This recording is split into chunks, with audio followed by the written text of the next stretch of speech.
Hi hello every one. അപ്പോൾ നമ്മുടെ കർക്കിടക മാസമൊക്കെ ഒഴിഞ്ഞ് നമ്മുടെ ചിങ്ങമാസത്തെ നമ്മളെല്ലാവരും വരവേറ്റല്ലോ. പുതുവത്സരത്തെ വരവേൽക്കാൻ ഞങ്ങൾ പോയത് ഞങ്ങളുടെ അടുത്ത് തന്നെയുള്ള അമ്പലപ്പുഴ ശ്രീകൃഷ്ണ ഭഗവാന്റെ അടുത്തേക്കാണ്. അപ്പോൾ പൊതുവേ നമ്മൾ മലയാളികൾക്ക് 1-ാം തീയതിയും വിശേഷ ദിവസങ്ങളിലൊക്കെ കസവ് സാരിയും സെറ്റ് മുണ്ടൊക്കെ ആണല്ലോ പ്രാധാന്യം. അപ്പോൾ ഞാനും ഒരു കസവ് സാരിയൊക്കെ കൊടുത്താണ് പോയത്. അപ്പോൾ ഞാൻ ആ കസവ് സാരിയുടെ പെയർ ചെയ്തിരുന്നത് ഈ ഒരു നെക്ക് പീസും ഇയർ പീസും ആയിരുന്നു. അപ്പോൾ ഈ ഒരു പീസിനെ പറ്റി പറയുവാണെങ്കിൽ എൻ്റെ ഒരു കസിൻ വഴിയാണ് ഞാനിത് വാങ്ങിയത്. ആയുഷി ജുവൽസ് എന്ന് പറഞ്ഞിട്ട് ഇവരുടെ ഒരു ഇൻസ്റ്റാഗ്രാം പേജുണ്ട്. ആ ഒരു വെബ്സൈറ്റിൽ നിന്നാണ് ഞാനിത് വാങ്ങിയത്. ഇതുപോലെ നല്ല വെറൈറ്റി കളേഴ്സിൽ നല്ല അടിപൊളി കളക്ഷൻസ് ഉണ്ട് കേട്ടോ അവരുടെ കയ്യിൽ. നമ്മുടെ ഓണത്തിനൊക്കെ നമുക്ക് വെയർ ചെയ്യാൻ പറ്റിയ നല്ല അടിപൊളി പീസാണിത്. ഒരു ഗോൾഡ് ആൻഡ് ഗ്രീൻ റെഡ് കോമ്പിനേഷനിൽ വരുന്ന ഒരു ജ്വല്ലറിയാണ് കേട്ടോ ഇത്.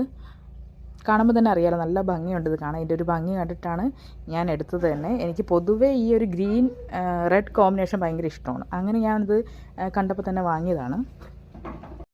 ഇതിൻ്റെ കൂടെ കോമ്പിനേഷനായിട്ട് ഒരു ഗ്രീൻ കുപ്പിവളയും കൂടെ വരുന്നുണ്ട്. ബട്ട് എനിക്കത് കുറച്ച് പ്രയാസമാണ്. ഈ കുപ്പിവള എനിക്ക് എൻ്റെ കയ്യിലോട്ടിടാനായിട്ട് കുറച്ച് പ്രയാസമായതുകൊണ്ടാണ് ഞാനത് വാങ്ങിയിട്ടില്ല. അപ്പോൾ കുപ്പിവളയൊക്കെ ഇടാനായിട്ട് ഇഷ്ടമുള്ളവർ ഇവരുടെ ഈ വെബ്സൈറ്റിൽ കയറി നോക്കിക്കോളൂ കേട്ടോ. ഒരുപാട് വെറൈറ്റി ഐറ്റംസ് ഉണ്ട് ഇവരുടെ വെബ്സൈറ്റിൽ.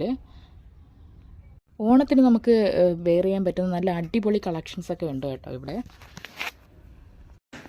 പിന്നെ ഈ ഒരു കളർ കോമ്പിനേഷൻ ഒരു പ്രത്യേകതയുണ്ട്. നമുക്ക് ഏത് ഡ്രസ്സിൻ്റെ കൂടെ വേണമെങ്കിലും ഇത് വെയർ ചെയ്യാം. സാരിയിലോ പിന്നെ നമ്മുടെ സെറ്റും മുണ്ടും പിന്നെ നമ്മുടെ ധാവണി സെറ്റ്.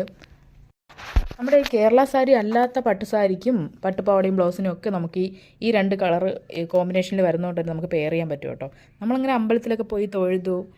അമ്പലത്തിൽ പോകുമ്പോൾ വേറൊരു ഉദ്ദേശം കൂടെ ഉണ്ടല്ലോ, കുറച്ച് ഫോട്ടോസും വീഡിയോസൊക്കെ എടുക്കുക. അതാണല്ലോ ഇപ്പോൾ ട്രെൻഡ്.